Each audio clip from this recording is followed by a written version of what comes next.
অনেক স্ত্রী আছে না জেনে না বুঝে স্বামীর সাথে এমন খিটখিটে মেজাজ দেখায় যেটা স্বামীর জন্য মেনে নেওয়া কষ্টকর।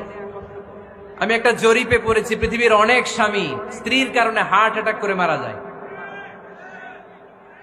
আছে না নাই? এই তো ভুক্তভোগী পাওয়া গেছে। স্বামীর জন্য একটা ত্রাস হয়ে দাঁড়ায় স্ত্রী, ত্রাস। অনেক স্বামী আছে স্ত্রীর এরকম আচরণের কারণে, অতিরিক্ত প্রেসার ক্রিয়েট করার কারণে স্ত্রীদেরকে ভয় পায়।